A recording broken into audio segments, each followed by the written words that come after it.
Após um longo intervalo, estamos de volta com um novo vídeo da série especial sobre Red Horizons, Chronicles of a Communist Spy Chief, do Tenente-General 2 Estrelas Ion Mihai Pacepa, o desertor de mais alta patente do bloco comunista durante a Guerra Fria. No episódio anterior, descrevemos como a inteligência romena literalmente cercou o primeiro-ministro da Áustria, Bruno Kreisky, ao colocar espiões do DIE dentro do gabinete do sujeito, para, na sequência, implementar uma operação de influência que culminou com a Áustria, até então um modelo de diplomacia e civilidade, no primeiro país ocidental a reconhecer a OLP, uma organização terrorista, como um governo em exílio. A seguir, veremos como os amigos terroristas de Nicolae Ceausescu por pouco não mataram a primeira-ministra israelense Golda Meir em solo romeno. Episódio de hoje: OLP atenta contra Golda Meir.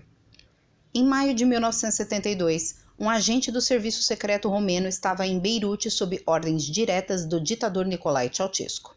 A missão da vez era entregar uma mensagem muito confidencial de Ceausescu para Yasser Arafat, que continha detalhes da discussão de abril com o presidente egípcio Anwar Sadat no Cairo, incluindo a última sugestão que ele, Sadat, encontrasse pessoalmente com os israelenses como um primeiro passo em direção à paz. No final da mensagem, Ceausescu informou que lhe tinha sido pedido para agir secretamente como mediador entre Egito e Israel e que em poucos dias teria conversas secretas em Bucareste com a primeira-ministra Golda Meir. Estas notícias fizeram o quartel-general de Yasser Arafat, líder da Organização pela Libertação da Palestina, ferver de raiva. Contando um pouco de história, desde a fundação do Estado de Israel em 1948, os países árabes vizinhos nunca esconderam que um Estado judeu no Oriente Médio era muito indesejado. Vários líderes políticos da região defenderam abertamente por anos a aniquilação de Israel. O mais vociferante entre eles era Gamal Abdel Nasser, presidente do Egito de junho de 1956 até setembro de 1970, quando morreu fulminado por um ataque cardíaco. Seu vice, Anwar Sadat, assume o comando do país no mês seguinte e, por parecer mais moderado que Nasser, surge uma expectativa na diplomacia mundial de que ele entabule conversas diretas para estabelecer um acordo de paz com Israel.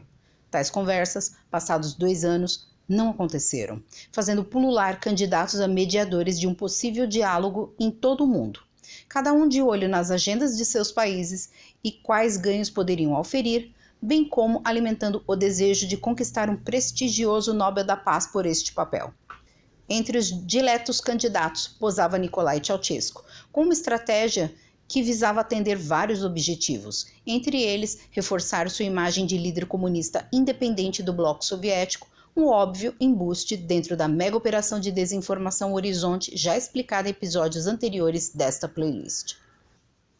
Ao saber da visita da velha dama à Romênia, de certo, Yasser Arafat vislumbrou a oportunidade perfeita para tirar do caminho a mais renhida e proeminente líder de Israel, dando com isso um tiro no peito do inimigo.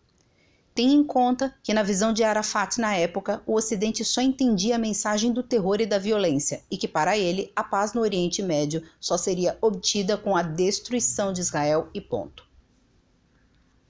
Em 5 de maio de 1972, Ion Mihai Pacepa ainda era chefe interino do DIE.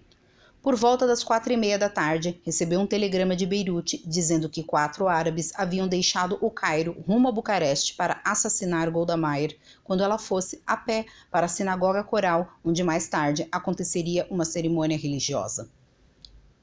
Apenas alguns minutos antes daquilo, Ceausescu tinha ligado para Mihai para dizer que havia concluído uma segunda reunião com Meir, alcançando 14 horas de tempo total de discussões a portas fechadas, e que ela estava prestes a partir encaminhada para a sinagoga. Ceausescu estava entusiasmado, provavelmente já imaginando-se como mediador oficial no Oriente Médio e eventual beneficiário do Prêmio Nobel da Paz. Se a informação de Beirute estava correta, era quase tarde demais para fazer qualquer coisa. Mihai imediatamente checou com o Centro de Monitoramento Eletrônico qualquer informação nova obtida através de microfones plantados pela Securitate em todo lugar ao redor de Meir, bem como na casa do rabino-chefe, na própria sinagoga e em seu pátio, mas nada suspeito apareceu. Não havia tempo suficiente para alertar a Securitate e o exército. que estava formalmente no comando da segurança de Maier. A cadeia burocrática de comando e a lentidão do sistema militar romeno não eram compatíveis com a urgência de uma reação rápida. Diante da iminência do desastre, Mihai decide usar todo o pessoal da unidade de antiterrorismo do DIE, que era mantida em alerta constante para evitar qualquer ataque ao quartel-general do órgão, às embaixadas romenas no exterior ou a aviões comerciais. Uma hora depois, 4 árabes surpresos e admirados foram presos numa rua próxima à sinagoga, sem que pudessem usar suas submetralhadoras e granadas de mão. Todos portavam passaportes egípcios. Alguns minutos mais tarde, Mihai estava no escritório de Ceausescu informando-o do ocorrido. Temendo que aquele incidente frustrado pudesse, de alguma forma, ameaçar seu sonho do Nobel da Paz, de pronto mandou matar os 4 terroristas sob a justificativa de que ofereceram resistência. Mas antes que Mihai deixasse o escritório, mudou de ideia. Ele não queria qualquer publicidade que pudesse comprometer Bucareste como futuro local para uma reunião entre Golda Meir e Anwar Sadat. Por volta das 8 horas daquela noite, os árabes foram secretamente fotografados enquanto desfrutavam um jantar suntuoso, finalizado com champanhe e caviar, em uma casa de hóspedes do governo. Na manhã seguinte, eles deixaram Bucareste em um avião comercial romeno. Levou meses até que o DIE conseguisse identificar o líder da equipe terrorista na Operação Meir a partir de fotografias secretas como Abu Daoud, o comandante de campo do ataque terrorista à equipe olímpica israelense em Munique em setembro daquele ano. Somente aí o DIE entendeu que a tentativa de assassinar Golda Meir havia sido tramada pela OLP. Naquele dia de maio de 1972, entretanto, os passaportes encontrados com os terroristas presos convenceram Ceausescu que o Cairo havia instigado a tentativa contra Meir, que decidiu manter em segredo. Pediu que Mihai acompanhasse Golda em sua caminhada da embaixada israelense até a sinagoga. Após a cerimônia religiosa, ele viu milhares de pessoas reunidas ao lado de fora da sinagoga, atrás das cercas de segurança. Estavam todos silenciosos, temendo ser brutalmente expulsos se abrissem suas bocas. À medida em que ela se aproximava, eles começavam a tirar os quipás escondidos e, cautelosamente, olhando ao redor, a colocá-los em suas cabeças. Embora quipás não fossem legalmente banidos na Romênia, usá-los era desaprovado. Meir arriscou um shalom.